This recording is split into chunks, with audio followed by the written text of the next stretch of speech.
And that's actually how I came across one of your videos. I won't lie to you, like I got a lot of rejection to the face, like just hard nose. Like then I started leveraging LinkedIn. I think one of the greatest tips that I have for people interviewing, make sure you understand the question first. If you get a question that you don't understand, Mm. ask the same question they just asked you back in a different way so that they can clarify what you're about to answer. And then you answer. This will display that you have good listening skills. You can take ownership of your own learning and you can kind of steepen your own learning curve in certain areas. 6 months ago, I was in a completely different place, didn't even know what a sales engineer was. And now, I live in Nashville, I'm in tech. The story is so different now. I'm eternally grateful and thank you and the just the space that you've provided, I'm saying, so that, people like me can just become more aware of things. What would you say to someone that is where you were a year ago? What's up, guys? So a little while ago, when I made my first video about sales engineering, I did not know the impact that the video would have and the amount of people that would watch it and the amount of people that video has educated. And a little while ago, I got to meet Emmanuel. We met online and we started talking. And he told me that one of the videos that I released on sales engineering actually helped him change his life completely. He was not aware of this field and it actually prompted him and it made him dig a little deeper. And it actually changed his life in the sense of him flipping chicken and working at a local restaurant. In 7 to 6 months, he actually changed his life completely. He moved locations and now he's making over 100K. He's doing very, very well with his wife. So the conversation that I'm about to share with you is extremely insightful. Not only did we go through Emmanuel's story on how he was able to become a sales engineer, but how he was able to dig into the industry, how he leveraged LinkedIn, how he leveraged networking, how he educated himself in the sales engineering field.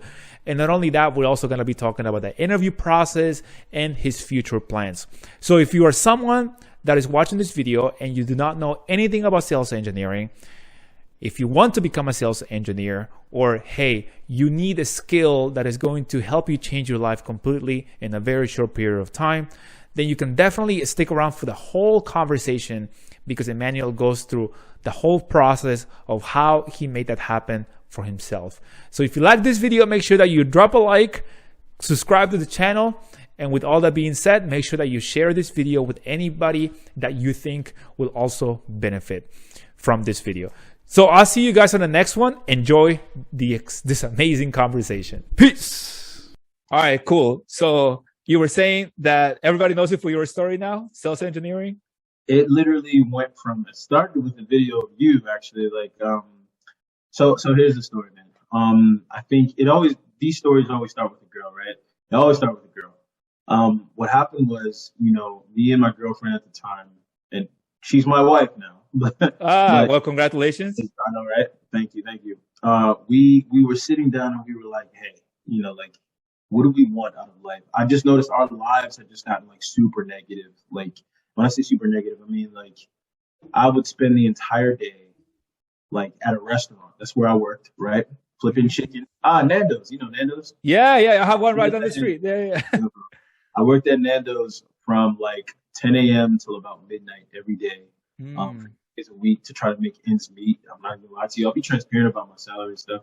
I was probably making 32 grand a year or something. But that was literally at the cost of just not really 6 days a week, 10 a.m. to midnight. And our days, me and her days would just end up being waiting for me to get off of work so that I could talk to her.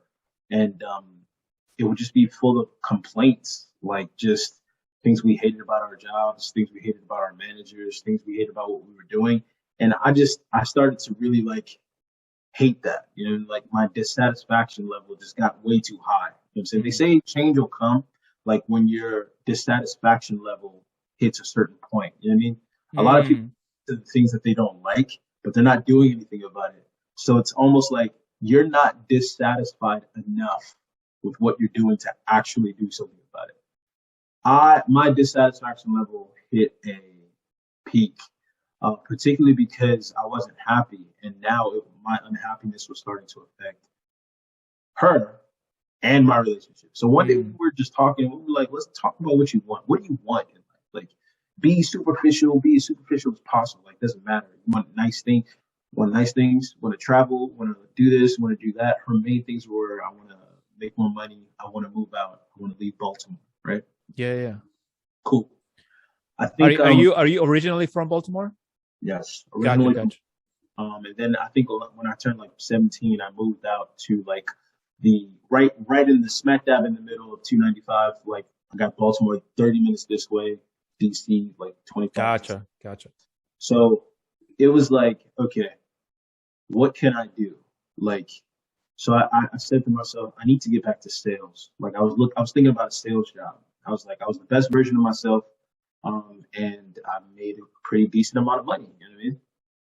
What ended up happening was somebody was like, nah, but like if you're thinking about providing for your wife, just be an engineer, man. Like go find a coding boot camp that you can do 12 weeks. You know what I'm saying? Like it might take you a little bit to have a job, but once you get it, man, you'll be up there like, you'll start off probably like 80 grand or something like that. And I was just like, I've never been a coder.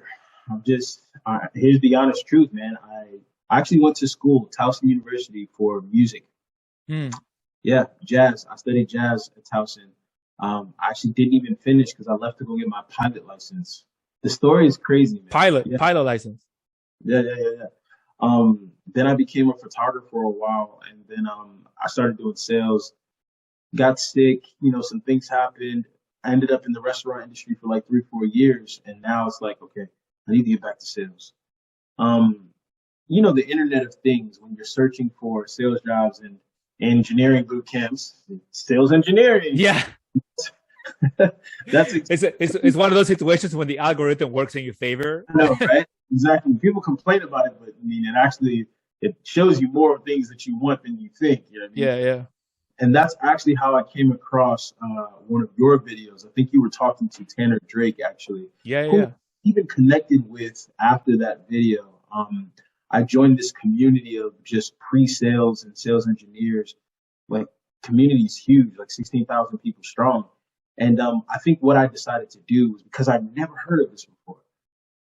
Truthfully, if I'm being honest, because I know that I didn't finish school, I would say that anything with the word engineering on it, I probably ignored. I was just like, what's the point? I didn't go to school for that, and I don't know anything about that. I think it was really just because I was confident in my sales skills that I was like, no, what is this? I can just need to learn the engineering part of this stuff, right? Mm.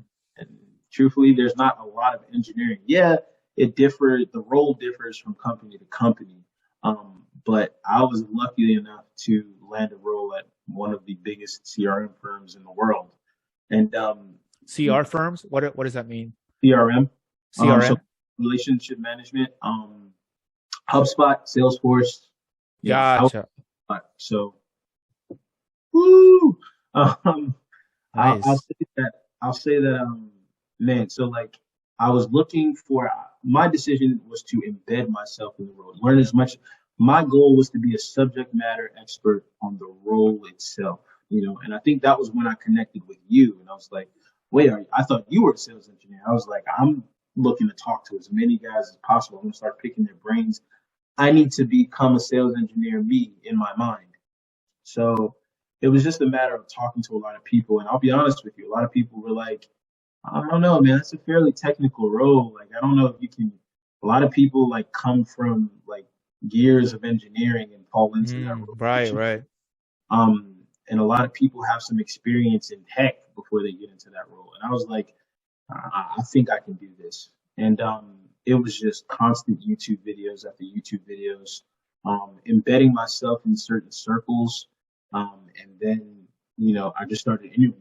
I won't lie to you, like I got a lot of rejection to the face, like just hard no's, like what? Then I started leveraging LinkedIn. So LinkedIn, my story got pretty like gained some traction, and I ended up like interviewing with some people about like how did you leverage LinkedIn the way you did to get a job so fast? When I say so fast, I mean in May of 2021, that was when I learned what a sales engineer was.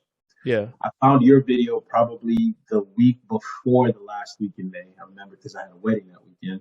Mm. Um, I ended up finding Careerist, which is who I took the course. So I ended up asking so many questions that I ended up finding an actual course on teaching sales engineering. I was like, oh, okay, cool. I don't have to do too much anymore. There's a course and they give a certificate for it. I didn't know this was a thing. Yeah, yeah. Course started in June.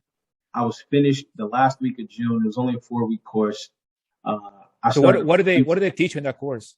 so in the course, I'll be honest, a lot of sales skills, but a lot of demo skills. So the job of a sales engineer, if I had to water it down completely to what a sales engineer does, is a sales engineer demonstrates the product or the software for a particular use case while tying the value to what the business problems might be. Mm. It's very, very different from solving a technical problem.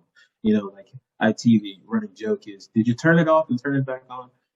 Where a sales engineer would probably find the root of the problem and ask questions to really like find out the particulars of what you need done so that we can show you that the software does it and here's the value behind you getting it done this way. Mm. Right.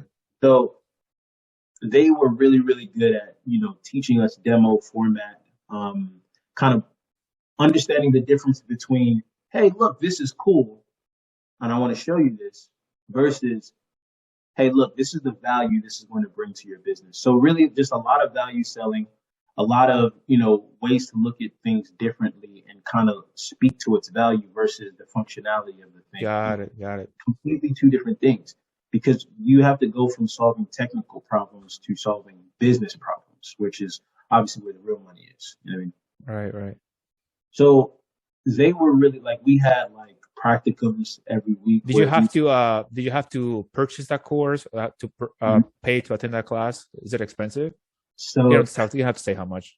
oh no I because it's a part of the story, so I have to, man. Yeah, yeah. Believe it or not, at that time the pricing structure is different now, actually. Um, but at that time they were doing something called an ISA.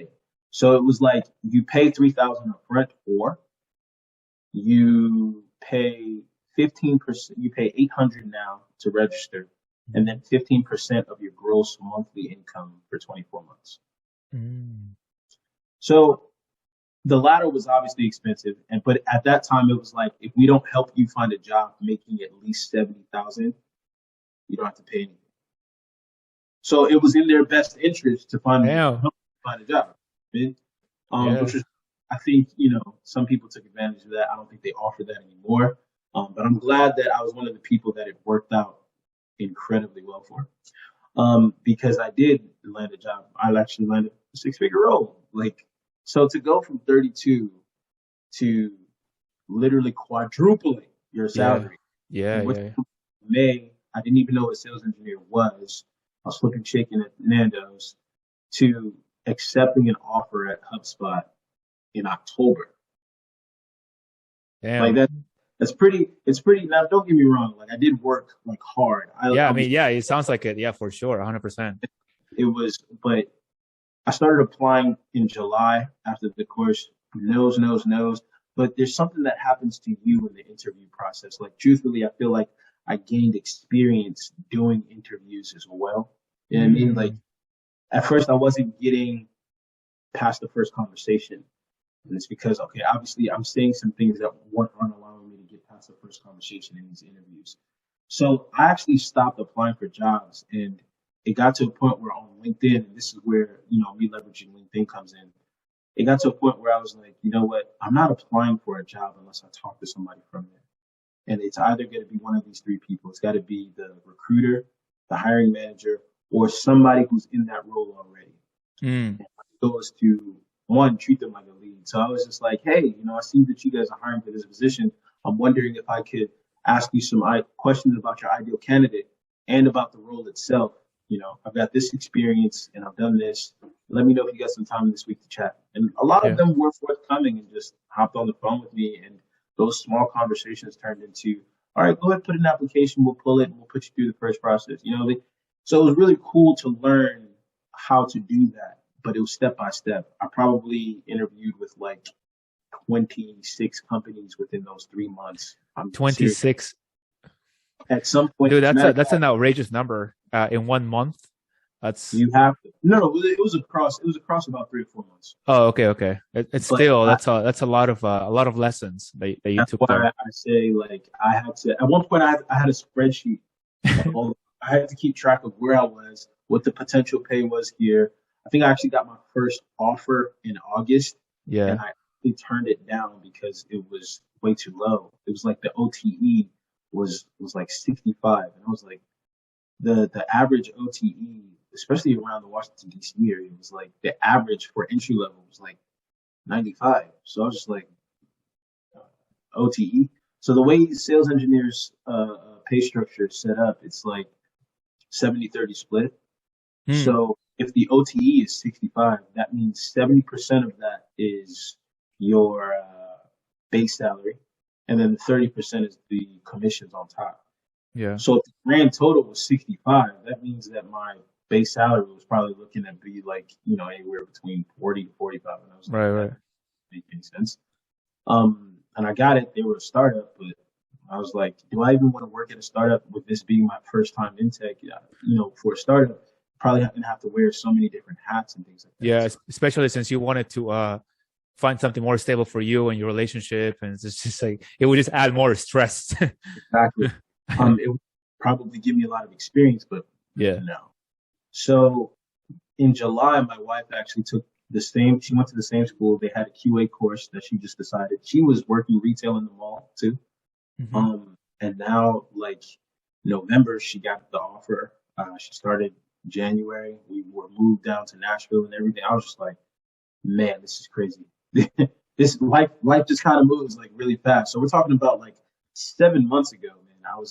6 months ago. I was in a completely different place. Didn't even know what a sales engineer was, and now, I live in Nashville. I'm in tech. I even have the background to prove it. So, Yeah, yeah, yeah. It's not legit until you got those lights in the yeah. background. So I'm just That's eternally grateful, hilarious. man. I thank you, man. Like your videos, just exploring the different engineering paths.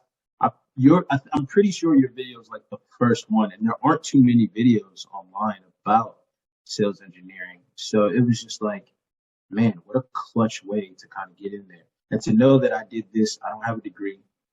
I don't have any certifications aside from the sales engineering course that I took, but that's not even a widely recognized school to be able to do that. It was just a PDF that they put together and sent to me. It was like, hey, congratulations, from.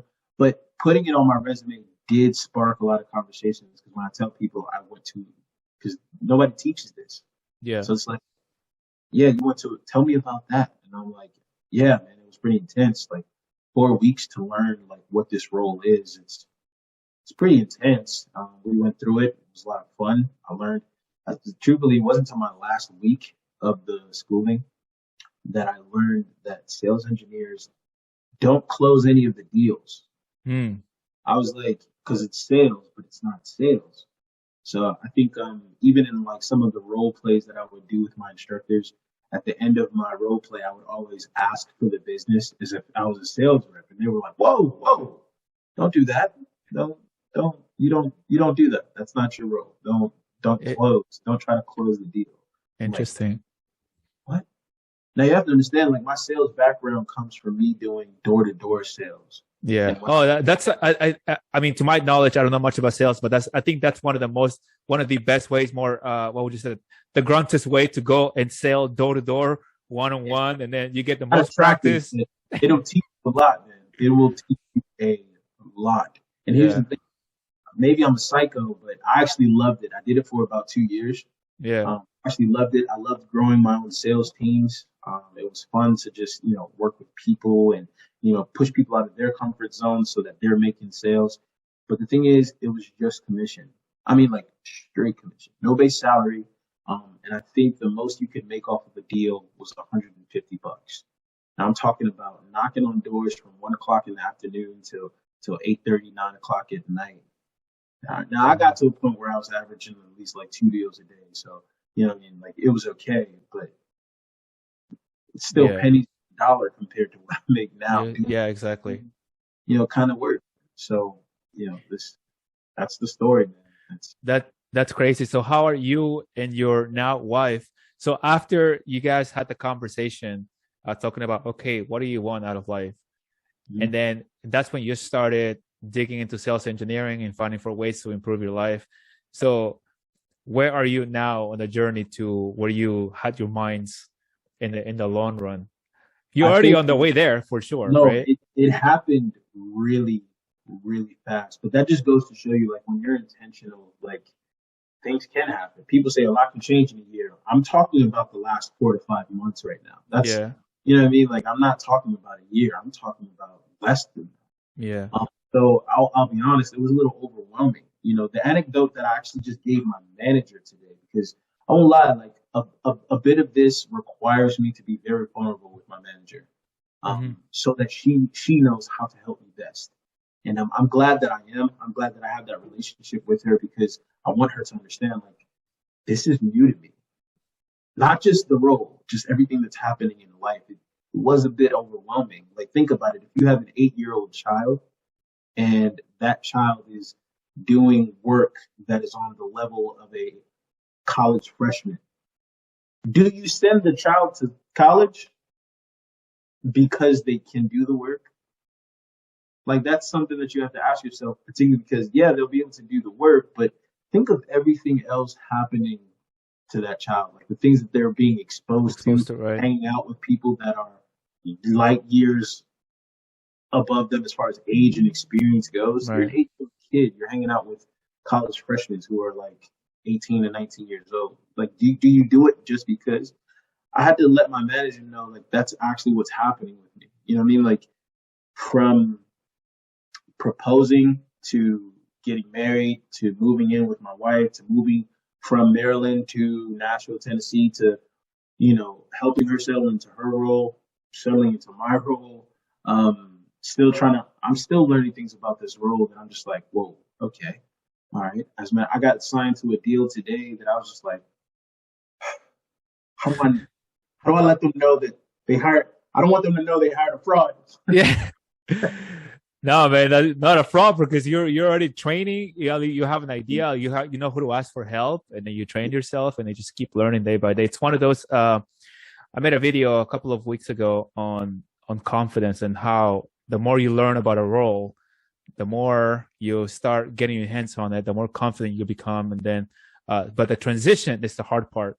Yeah, When you the middle ground between you being confident in other areas, but not so much in the new thing that you're doing. So you're kind of yeah, like stepping into the unknown, and little by little you start becoming more comfortable, more confident, and then once you get settled, there's something else pops up. right. It's a constant thing that. And so I'll say that my greatest teacher was the interview process, and I'm Mm, not talking about with one particular company. I'm talking about my process that I went through while interviewing with all these different companies. And the reason why I bring that up is because, like I said, like, I wasn't moving past the first conversation. So I yeah. needed to network with more sales engineers to start talking like them. And then the next thing you know it, I would find myself in the next piece of conversation, and then the next conversation. And next thing you know it, like, I'm averaging third round interviews. Then it got to a point where I got pretty good. The best feedback that one of the recruiters gave me was, she was like, "It's very clear that you have become a subject matter expert on the role. It's good, right? You come with great questions." But the only feedback I would give you is, another way to show your expertise in these interviews is by asking questions that pertain to the role. Mm, Like, you know, questions like, "Oh, how many AEs are each SE expected to support?" Things like that. Like, this is how you can, even though you don't have experience, the fact that you know that this is what the job entails and you're asking about it, that can also speak to your expertise on the role. So my right. my goal was to become a subject matter expert on the role itself. That way, it didn't matter which company I was talking to. If they knew I came equipped, knowing what the role entailed, they'll teach me the tech. Mm, right. They'll teach me the tech. It's just, do I know what I'm doing in the role, or can I at least speak to it to give them comfortability in knowing that if they expand the bandwidth to teach me this stuff, they know it won't be like on deaf ears. And I won't lie, landing a job at HubSpot probably was the best thing for that example, particularly because I feel more like an investment than I do an employee. Like my training is 12 weeks long. So even if imposter syndrome tries to kick me myself out of the role, I have 12 weeks to get myself together Right. mentally. I'm, you know, expected to perform. 12 weeks is a long time. You know what I mean? Um, and that's another thing. The imposter syndrome was very scary. Particularly, there are two things that happen with imposter syndrome. It's like either a fire gets lit under you and you get to it, or you let the imposter syndrome just defeat you to the point where you disqualify yourself from the opportunity. And Mm. so it's like fight or flight. And I'll be honest, like I'm kind of a fighter. So Nice. I got in there, and I'm not afraid to ask questions that I don't know. I'm not afraid of looking stupid at all. There are some cases where it was painful. Like there were some interviews that I took that some of them were like, "Why are you wasting my time? Why are you why did you apply? Look at your resume. It's just filled with buzzwords. You got past the resume software, and now you're in front of me, and I don't even know why. Get out." But you know, But I'm grateful. you still learn and then just kept Yeah, going and nice. yeah, So so now you are in your training still, you mentioned? yeah, yeah. I'm in training, but like now I'm at the point where I'm shadowing deals, approving deals. Um, Mm. like I just look at the numbers and I'm just like, whoa, it's not a little kid role. Like this is Yeah, not yeah, a. yeah. I'm actually surprised, like, because if even if you like those people who might be looking to get into SE, like even if you look up entry level sales engineering jobs, even the entry level stuff says you need 5 to 7 years of experience, which is really weird. So it's like Really? it's not entry level at all. But um, I think if you can speak to the role and everything like that, Yeah. you're good. Yeah, one of the things that I emphasize in my channel to young engineers is that even if you think that you don't qualify, even if you think that you don't have that you don't meet all the requirements and wish list, you just go ahead and apply it. Don't disqualify yourself. You know, Yeah. just make your resume fit the position, and then to the best Mhm. of your ability, and then go from there, and then see what happens. I recently was talking to a freshman in engineering, and he said, "You know what? I just applied, saw your video, applied, and then I'm have an interview for for an internship now." So it's just Yeah. one of those things that don't hold yourself back. You know. I think more companies are they're looking for different things now. I think everybody's starting to realize experience is actually like an integrated thing. Like you can have experience with this thing from somewhere else. Mm. Um, it really felt like a lot of the interviews I did, they were just looking for. I don't want to say this and be, I don't, not that I'm looking to be wrong or right, but what it felt like to me was some of the most important things were actually culture fit. Mm. The reason why I say that is because company to company, the tech is going to be different. And no matter what you went to school for or what you specialize in, no matter what company you go to, they're going to have to teach you their tech. Right. The Right. thing about their tech, and this is what I'm actually still learning about this role, because I'm expected to be like a super user, subject matter expert a little bit. There's no way that you're going to know everything you need to know about a particular piece of software. Like there are people hired in departments, right, Right. that are supposed to constantly be developing the software. So that means it's constantly growing. Constantly, you're never going to know 100%. So it doesn't matter. They just want to know: do you have the acumen and the aptitude to learn these things? So it's like, will you be a good culture fit, and are you passionate, and do you have a high student mentality? You know, I think if you can display these things and your ability to just ask questions and really like display that you can. I think one of the greatest tips that I have for people interviewing is like, make sure you understand the question first. We have 2 ears, 1 mouth. Literally, we are designed to listen twice as much as we speak. if you get a question that you don't understand, Mm. ask the same question they just asked you back in a different way so that they can clarify what you're about to answer. And then you answer. This will display that you have good listening skills. You can take ownership of your own learning and you can kind of steepen your own learning curve in certain areas. Like, I think that that's going to be so important because most of the time for me, it just felt like they wanted to know, is this guy cool enough to have a beer with? Because I'd like to teach him some things. Because if not, if he's going to be difficult, I don't want to work with him. Right. HubSpot just happened to be ranked number 2 as far as greatest places to work for Really? 2020. Yeah, man, we just got like a bunch of awards. And I'm just like, man, this is well deserved because even my onboarding has been so great. Like, they care so much about like our mental health. Um, please, Who was number one? I actually don't know, and Yeah. I'll be honest with you. It's not that I don't care. I'm Yeah. just really, really honored to be a Yeah. part of it. So, Yeah. There you go. Nice. So what's during your training, what's a day in the life of a sales engineer? sales engineer, a day in the life. Um, I've compared it to being like a doctor. Now, I don't mean to say this as like I'm demeaning doctors and what they do at all, right? Yeah. The doctors go to school for years, but they cannot possibly be held accountable for memorizing everything that they've learned in their 8 to 10 years of school. You know what I mean? Tech is pretty complex in some areas. I would say that most of like my day in the life right now in my training, just a bunch of research, product knowledge, and just Mm. beefing up like what I know about the software, some of our basic tools, and some of the things that are our high ticket items, so that I can explain different use cases about them, right? Hmm. But as far as the doctor anecdote that I was going about, like when you go into the office to see the doctor, right? The doctor comes in and you say, "I'm sick," right?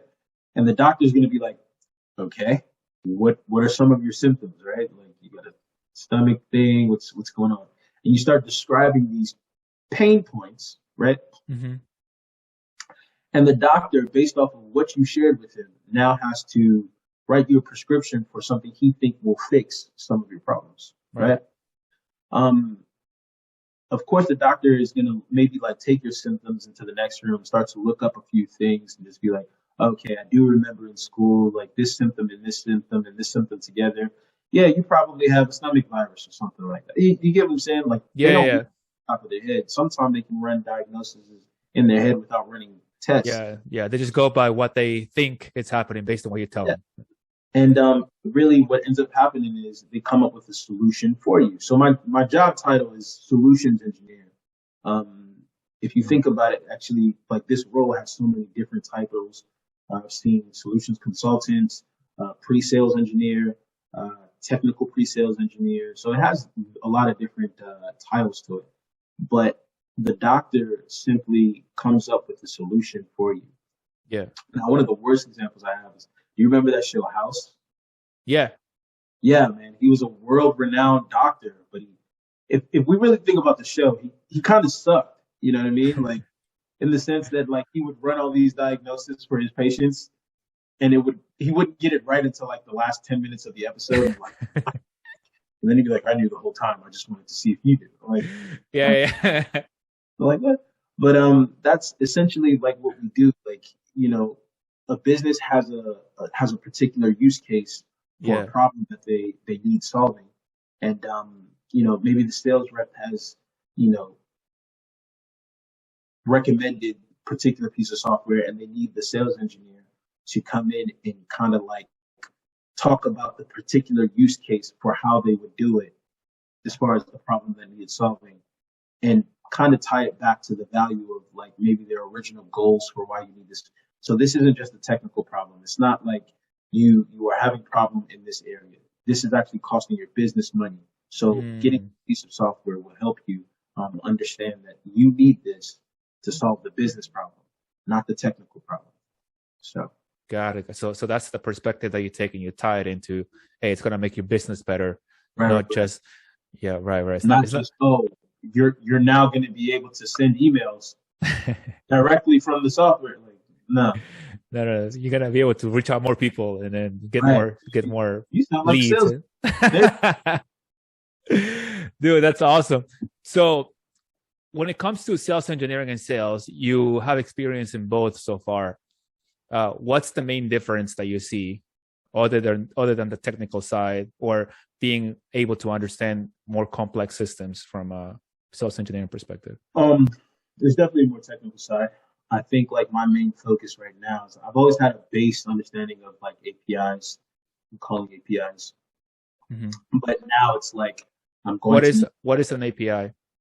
So an API is basically basic watered down version of what API is, which is weird that I'm about to explain this because a couple months ago I had no idea what this was.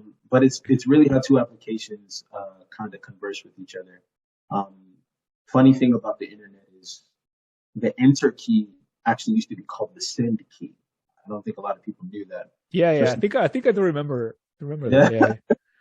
Yeah. Believe it or not, like when you type in something in the internet, what actually happens is you are sending a request for some information, and the API is how it's going to retrieve that information based on what you typed in. It's going to search through some databases and then bring it back to you. So you Mm. send a request, and then someone receives the request, and then they fulfill it, and then it gets sent back to you. So that's actually Ah. how basic understanding of how the internet in general works, right? When you type in a website, that's a destination. What you're doing is you're sending, a request to for your client or your computer to be at a destination, and the endpoint is the URL. So the Mm. internet gets the URL. I hope I'm explaining this right. I feel like So it's like a server at a restaurant. yeah. So there you go. That's Mm. the example everybody uses. Like you place an order, but Yeah, when you're it sounded familiar. And then based on the description, I was like, I think it's the server example that I saw a long time ago. yeah. I actually like to use the librarian actually because then you Ah, got to think about how data is organized, and I compare it to the Dewey Decimal System in school. So it's just like, all right, when you ask the the, the librarian to go get you a book on cooking salmon, and they got to look up where it is, the Dewey Decimal System, find cookbooks, and then they come back to you. You're just there with your thumbs twiddled. oh, yeah. I actually like this example better. The Yeah, librarian. Yeah, that's actually it's more descriptive in what it does, and then goes and starts getting information. Okay, that makes a lot of sense. Uh, so when it comes to sales engineering, is there a potential for growth if you're in the field in the long run? Have you thought about that, or you're just trying to get through the training so far? I think no. I feel like I'm one of those people that I like to put like my big goals, long term goals in front of me Mm. so that I just hit my smaller goals just as a byproduct of going after the big one. I think career paths are different for sure. Like I think the next immediate pivot for most sales engineers would be to move to solutions architect, which sometimes can be a little bit like way more complex. As far as what they show, what they do. Truthfully, I'm still trying to understand like the functionality of solution architects myself. But I'm very, very new to not just this role, but to tech in general. So for me, like my goal, yeah, for sure, get through the training and learn as much as I can. But I think long term for me, believe it or not, yeah, get to the highest level of what I need to do as far as being a sales engineer. But I also want to give back. Like I think my entry into this was so unconventional that I'm so grateful that I think I'm obligated to, help other people get back. Say the course that I took, there aren't too many courses out there to do sales engineering. So even if it's being a part of that course to teach other people how to get into it, or maybe I start my own little sales engineering school or something like Hey, that. yeah. But that's my particular goal. So, but the path is really wherever you want it to go. I know a lot of people that switch out of sales engineering that go be developers. Some people who are developers that switch into sales engineering. But I will tell you that there is security, there is longevity for sure in this role because most sales engineers that you'll ever talk to, ever meet, they are incredibly happy with what they do. So, Mm. so yeah. You mentioned a keyword there for security, because one of the one of the negative connotations when it comes to you hearing the word, at least when I hear the word sales, you start thinking, oh, okay, I'm gonna be getting paid only based on commission, and if I don't sell a certain amount of product this month, then I'm out of lunch for the next month. Yeah. So what would you say to people who are hesitant about the world of sales engineering just because of that uh, uh, what negative perception of job security per se? Now, I'm going to be honest. I'm still learning about the commissions. Mm. Um, but my OTE is based on uh, the 70-30 split that we were talking about earlier, Yeah. right? So you do have a base salary, and then you go from there. So I do have a base salary that's on a W-2, but I don't want to say my commissions are guaranteed, Yeah. but Especially because you mentioned that, hey, when you were trying to in the mock presentation that you were doing, you mentioned you were trying to close the sale, right. and then somebody told you, wait, no, don't do that. That's not your Yeah, job. So I how am I don't, gonna get my commission? I don't have a quota, man. I don't. Truthfully, I have to talk to some other sales engineers myself to understand. So, like, where does our commission come from? Yeah, yeah, Because yeah. we still get it, but I don't have a quota. I don't have you know, a number that we have to hit. I don't. Truthfully, I just show the product, and Interesting. I'll just wait for it to close. And even if it doesn't, I still get commissions. I don't, like. And the Yeah. fact that I can't explain it, I don't want people to think like sales engineers are shady and we like get commissions whether or not the sales guy's close or not. But it's the truth. Hey, but hey, if that's the, I mean, it really is not. It's not affecting the customer. I mean, it's just a matter of the company paying the Yeah, giving a structure to its employees. So yeah, it's a win-win for everyone, that's as far exactly as what I'm concerned. Yeah. it's a win-win for everybody. Just I'm gonna get the commission either way. So How do you like the life in Nashville compared to Maryland? Maryland, hey man, I love Maryland. Believe it or not, people used to ask all the time, like, where would you live? Maryland is one of my top 5 places to be. I Mm. like that it's not too fast, not too slow. But moving down to Nashville, first of all, I'm hearing stories that Nashville is crazier than Vegas. They actually call it Nash Vegas. Um, Nashville. First time yeah, I hear that. it's Interesting. the #1 place for bachelorette parties. Mm. So a lot of party buses, Yeah. a lot of live music, which is great because I happen to be a musician. So Oh this yeah. works Right. Right. Yeah. perfectly for me. Um, Nah, I haven't found too many things that I don't like about Nashville, but I will say like even just moving down here was just so clutch, particularly because I'm remote, like fully remote. So it was just a matter of telling my job like, oh yeah, I live in Nashville now, and they were like, okay, yeah, just make sure you change your stuff. And I'll be honest, like it was almost like I got a small raise just by moving here because in Maryland, pay state tax and federal tax. Here, I only pay federal tax, so it's Yeah. just Yeah. like Yeah. That's forget it. dope. Nice. Yeah. Things are looking up. How long have you been playing the is that a piano Yeah, yeah, I got a keyboard here. I keyboard? actually went Yeah. for a trumpet. Trumpet's my main instrument. Yeah. I've been playing keyboard for, I don't know, actually, it's been a while, maybe like 10 years, 10 something like that. years. I used to So, play the trombone when I oh, was in when I was in high school, not even high school, elementary school, the last couple of years. So in Peru, you have 6 years of elementary school, and then up until you graduate elementary school, and then you go to high school. There's no middle school. So I was about 11 years old, mm, 12 years old. Um, yeah, I mean, I played it really badly, but I played just one of those things that you learn, and it's just okay. This sounds horrible. Just stop. So I stopped it. nice. What's funny is like I went to at one point I was actually a full-time musician, which Mm, was pretty, but I was like literally living minuscule, like well below my means while making like okay. And yeah. I just when I left Towson, it was actually because I went on tour, uh, like during the semester. And it was just like, well, if I'm on tour, like this is like one of the things that like the biggest thing you could do as a musician. tour with a pretty big name artist. All right. So I came back and changed my major, but that's why I went to flight school. But I never thought, after I got my first sales job and everything like that, I think I was an insurance agent for Allstate first, and then just moved from there. I never thought I would go back to school like at all for anything. And technically, I did it, but that 4 week course, it's just like, all right, I can do 4 weeks. What do you mean? All right.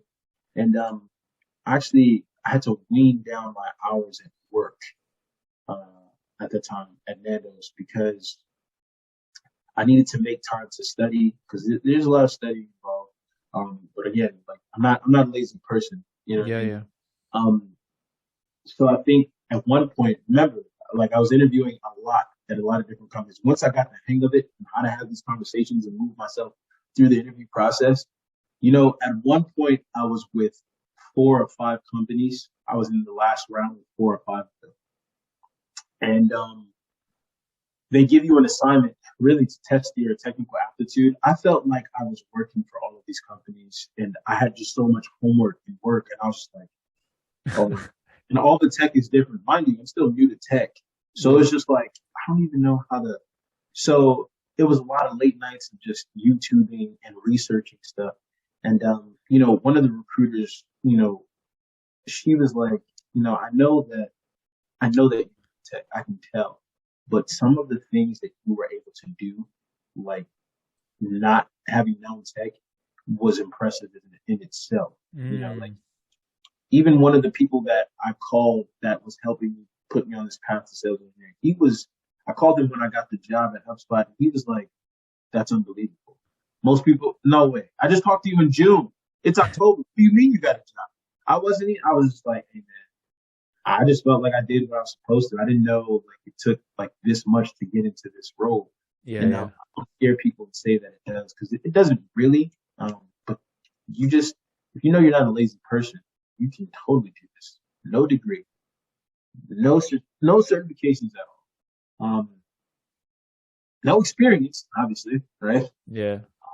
It's just being able to kind of just take a bet on yourself and just open yourself up to learning new things.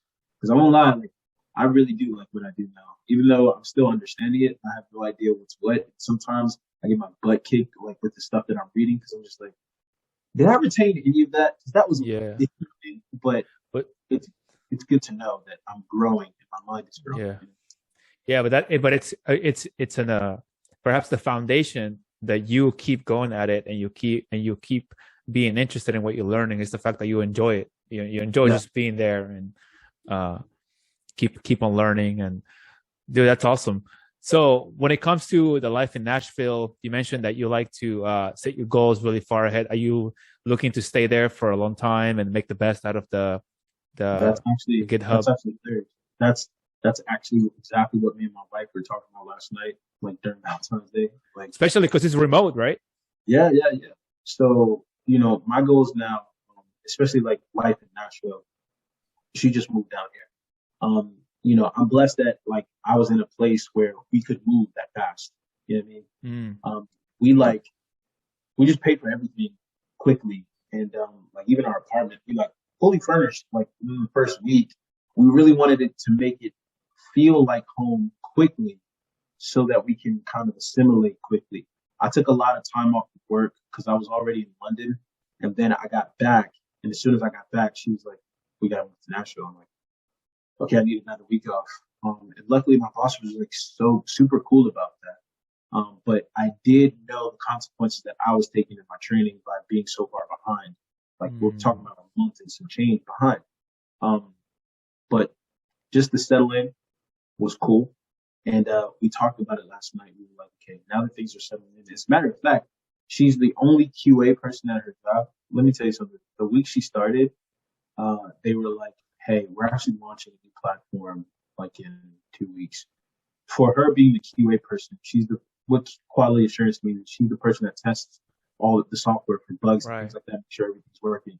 So imagine like the pressure's on as soon as she starts. Like, mind you, she's never been in tech. This is her first Yeah. role, everything. So Jeez. they just finished the platform launched literally last week Saturday or this past Saturday. Everything's cool. So now that it's settling in, and she settled in, and she probably did the hardest thing she would have had to do. So she's good now. Me, I'm Good. still settling in, but I'm caught up on my work and stuff now.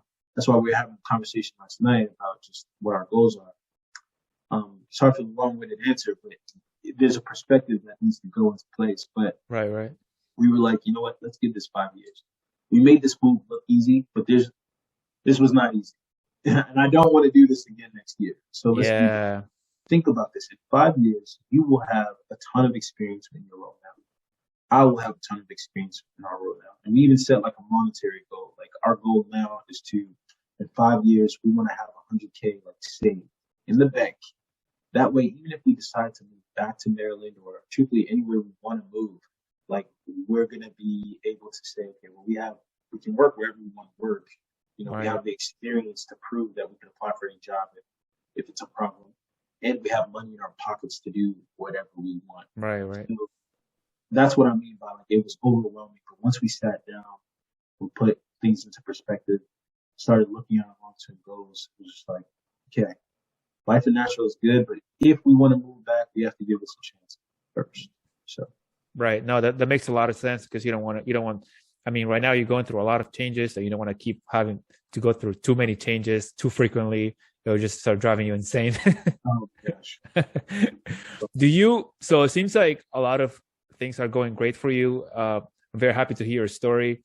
Yeah, thank How, how do you sometimes feel that, like you were mentioning that it's a little overwhelming? Why is it overwhelming? Of course, aside from the change and everything that's happening, do you have a sense of like doubt in the back of your mind saying there's way too many things going right now? Like you. Yeah. you're just waiting for something to go wrong and you're expecting it. So you're kind of like you start developing this defense mechanism, just thinking of things that may go wrong when everything is going right seemingly. Yeah. I think that one of the things that I'm very proud to talk about is my level of self awareness. Mm.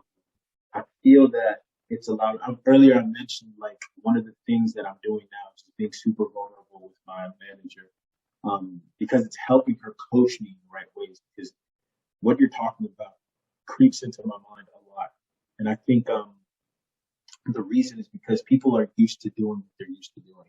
You know what I mean?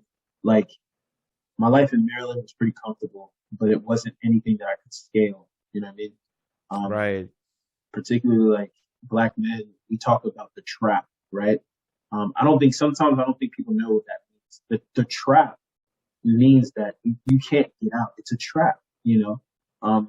Whether you're hustling or trying to make ends meet with 3 different jobs, you don't even realize the trap is you thinking that adding another job to what Mm. you do on the regular is going to help you get out of your current situation. But what you're actually doing is digging yourself into a deeper hole.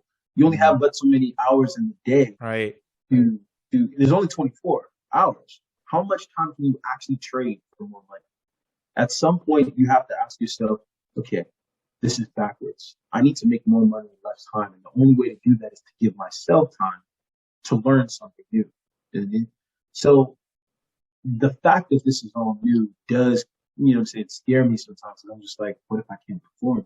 What if I don't understand these concepts? You know, my manager had to break it down to me like, listen, you know, HubSpot actually only takes 1 in every 148 applications. And on top of Wow. those applications, the fact that you got through the month-long interview process means you earned your spot here. It's okay. Right. And I won't lie, I do have to be reminded of that because sometimes it's just like, am I going to be able to learn this? Do they know that I don't know this yet?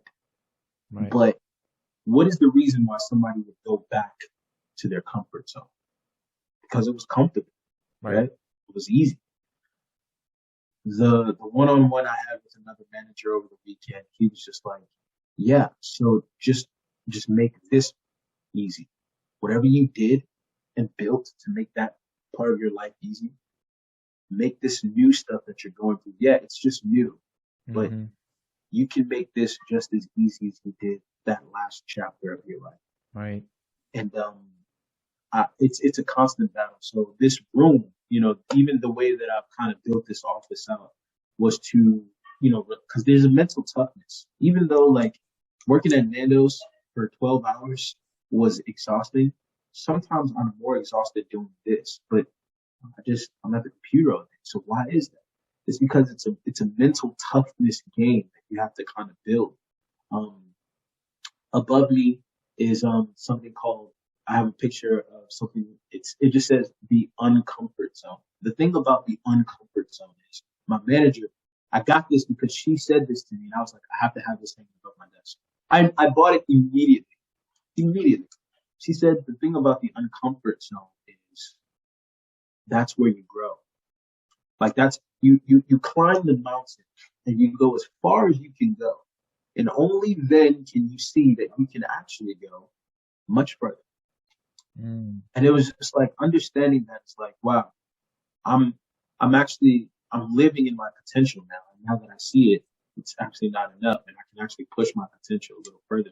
So this room is going to be filled. I have more artwork coming, like just different people. Tom Brady, you understand me? Like he almost didn't make the NFL. Yeah. He's literally retiring as one of, if not the greatest quarterback to Oh, ever. 100%. Yes. And he almost didn't make the NFL, but he actually just put in the work. And he Yeah. never stopped putting in the work, even up until his last season. So, this room was going to be filled with just stuff that reminds me of that so that I can just keep working. You know what I mean? I have something that takes my mind off of things right here. Like once I'm frustrated, I can just play the piano a little bit. I've got like a great stereo system in here, artwork that just reminds me to keep my head down and focus. So it's really creating that environment for yourself, Yeah. right? Making it easy for you. So I love that. I love that mindset, man. That's yeah, that's something that now you're inspiring me to do for my new office. So my wife and I are having a baby in a couple of months. Congratulations, man. Thank you.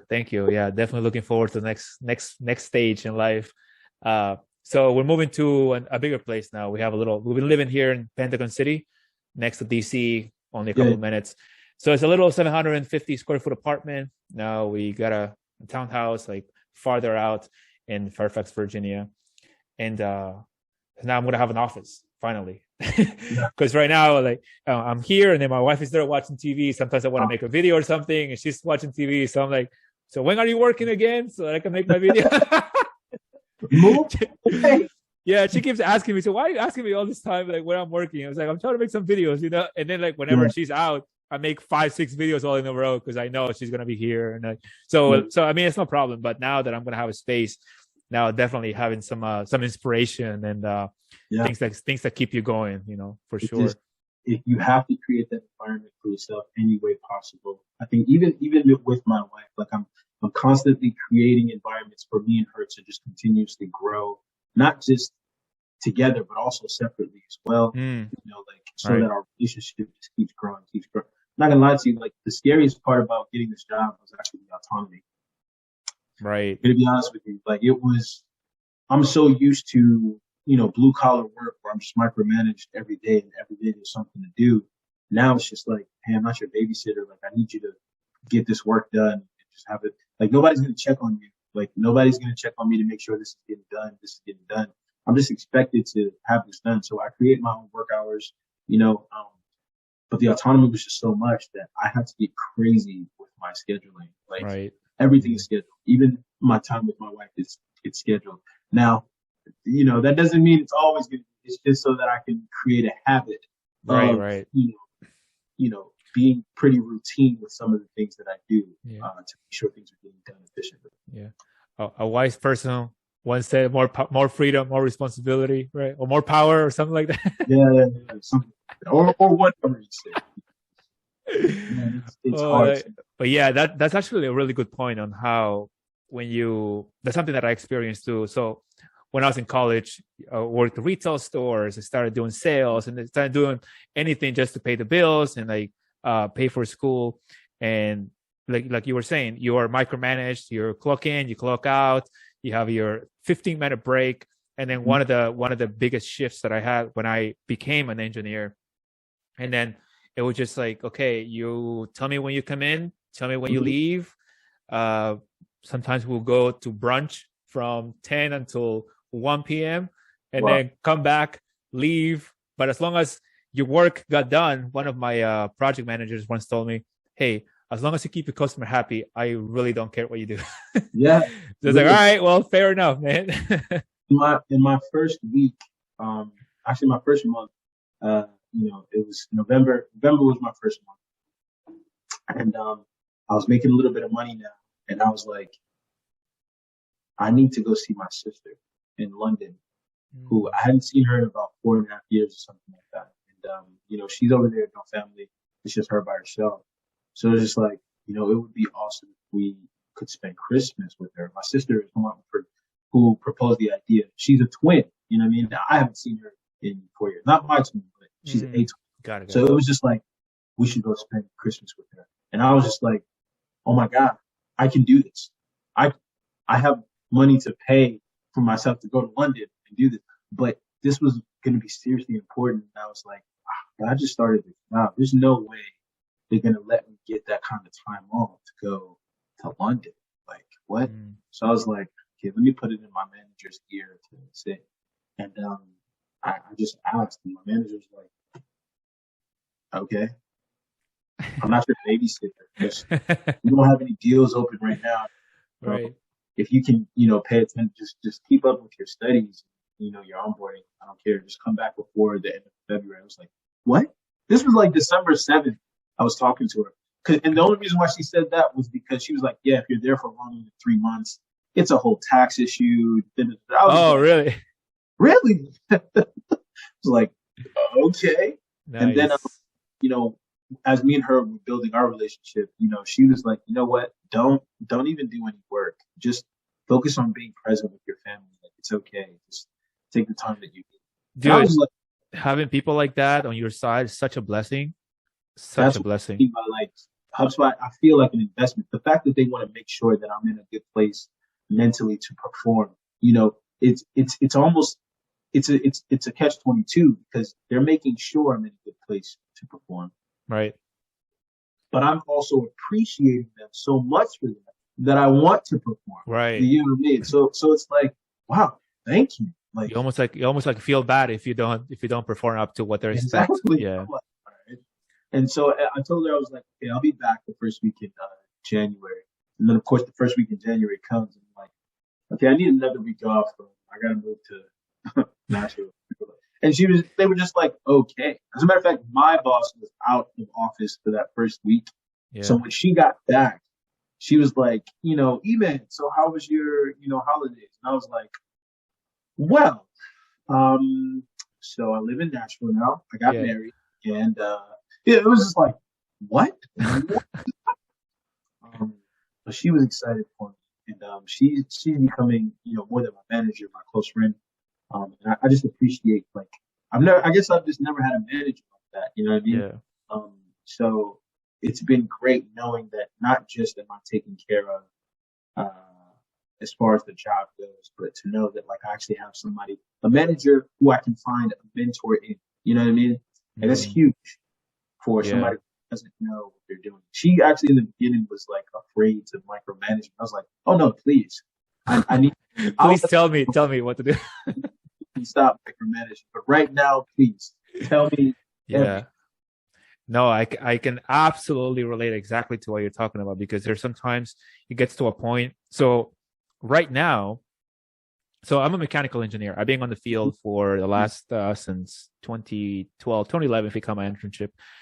But over the years, I've been exposed to different fields, and what you're talking about when you are entering a new field and you're developing a new skill, you're getting to know your duties and exactly what you're expected to do, what to say, what not to say, and so forth. Having too much freedom during that time, it's almost overwhelming in the sense of almost stressful, because you don't want to let people down, but at the same time, it's almost like you need a little bit of direction. And then for that, you need a little bit of management. It's like, hey, do this, do that. This is what you're expected to do, what you're not expected to do. And then when you don't have that, then it's almost like, okay, now what? Like, what do I do?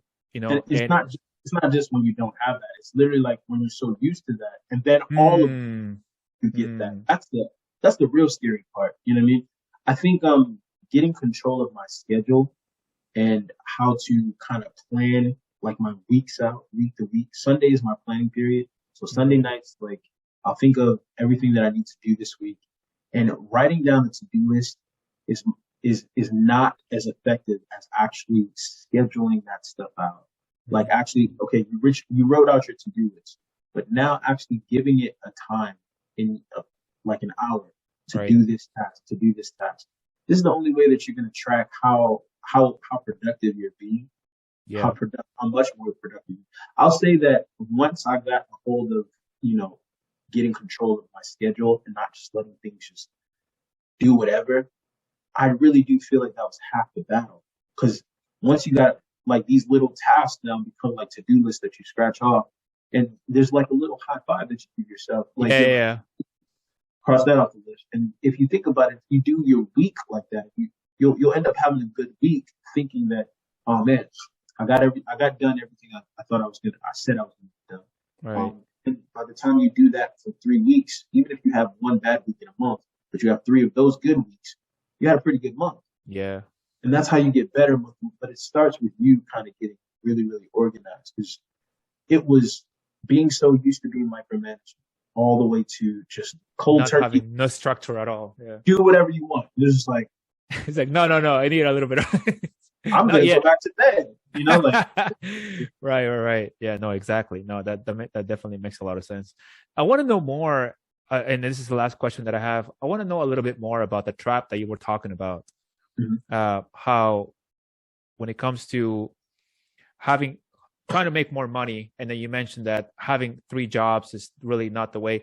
Is that, do you think there needs to be more communication in order to like get rid of that? Like, or even with the communication, do you think there's no awareness and how people can scale their time and how they can scale their skills? Yeah.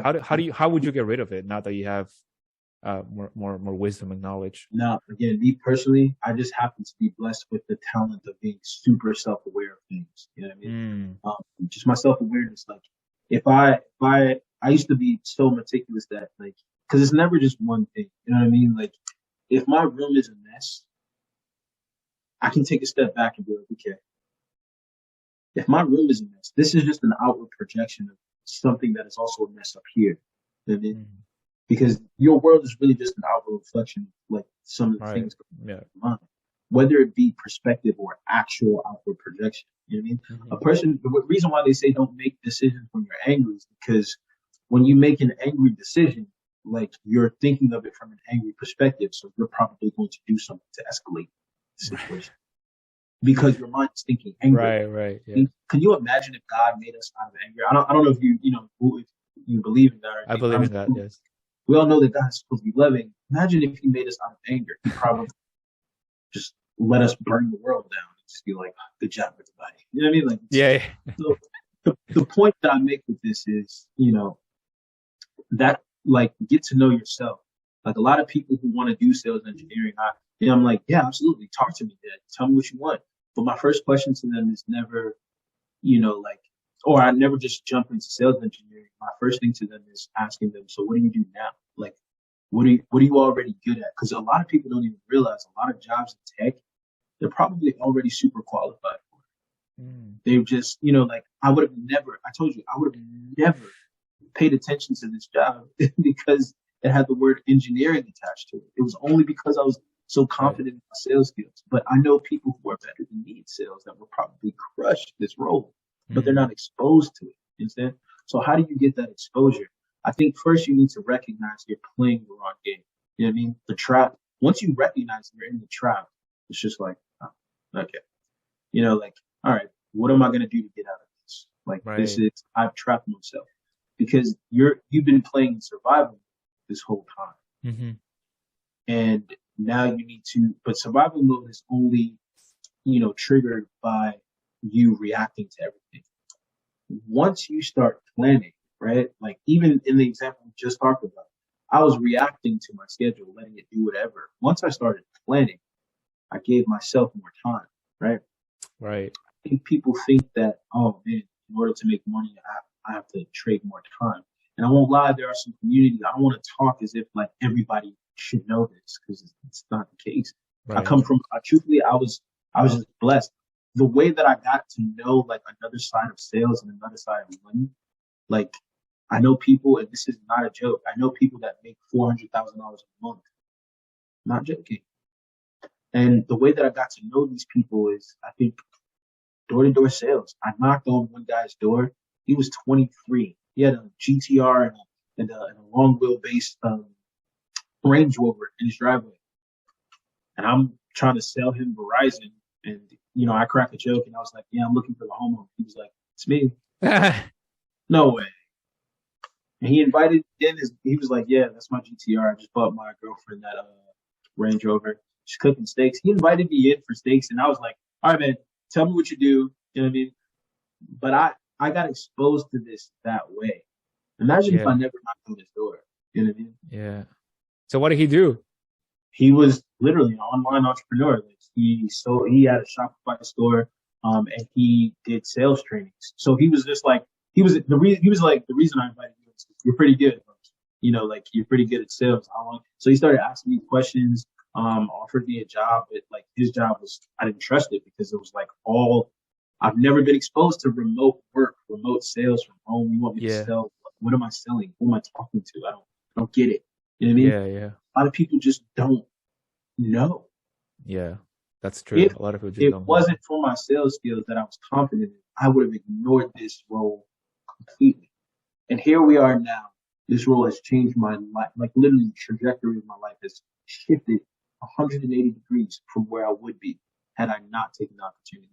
So, how do people get out of the trap? I think you need to develop a sense of self awareness and then ask you. And the beautiful thing about me, what I tell people now, is if you don't know how you feel about something, it's good. Now you get to choose. You know what I mean? And once you choose and you're intentional about the things that you want and where you want to be, that's all you need. So not knowing how you feel or how to do this is good because now you literally just create from scratch. Right. Whereas some people, like you might be thinking, and I did take a risk. I took a pay cut by reducing my hours at work. And that's why I was excited to talk about because that's part of the story, how much it cost. Do you know that the $800 that I had to pay up front, it was 4K or $800 and 15% of your gross income for a couple months. The $800 that I needed to pay up front, I didn't even have it. I actually had to ask my girlfriend for $400 to help me pay for it. And that is something, like a while ago, I would have been ashamed to admit, particularly because it's just, I didn't even feel good about asking her because at the time she was like borderline unemployed as well. But that just goes to show you like how far we have come together. Right. I spoil my wife. I want everybody to know I spoil her so much. I love her so much. Um, she was my girlfriend at the time. Now she's my wife, and we live in Nashville. And yeah, I would do anything for her. And the fact that she would do that for me is that just solidifies like why I'm so in love with this girl. Because there's an online course that teaching sales engineering. What is sales engineering? Why are we about to spend money? We're both broke, but now we quadruple our salaries and are in a place where we're like, all right. Imagine having from that to having a conversation of, all right, in 5 years we're gonna save 100K. Like, what? Right. Dude, that's amazing, really wonderful. I'm so happy for you, man. That's a really very inspiring the fact story. that part of the story is so cool to me. I'm honored. I'm honored to have helped. Why is this guy asking me about sales engineering? I'm not a sales engineer. Like he should probably to them. Like I don't get you probably like this random guys following me on Instagram. I like downloaded some of your tools that you have on your website and stuff. Yeah, Like yeah. I'll use this to build my resume. And now like, the story is so different now. I'm eternally grateful and thank you and the just space that you've provided, what I'm saying, so that, people like me can just become more aware of things like this. That video was I've probably watched that video with you and Tanner.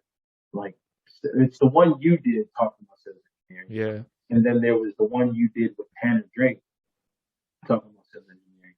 And, we were talking about security. Like, if you did a friggin' search right now sales engineering jobs in Maryland or even just in the country. Like you'd be surprised at how many openings there are. Right. I was like, man, out of 26,000, I'm going to get one of these jobs. And I ended up landing in like probably the best companies. Dude, Like, that's amazing. That's I'm honored to have being able to help a little bit in the journey. And what would you say to someone that is where you were a year ago?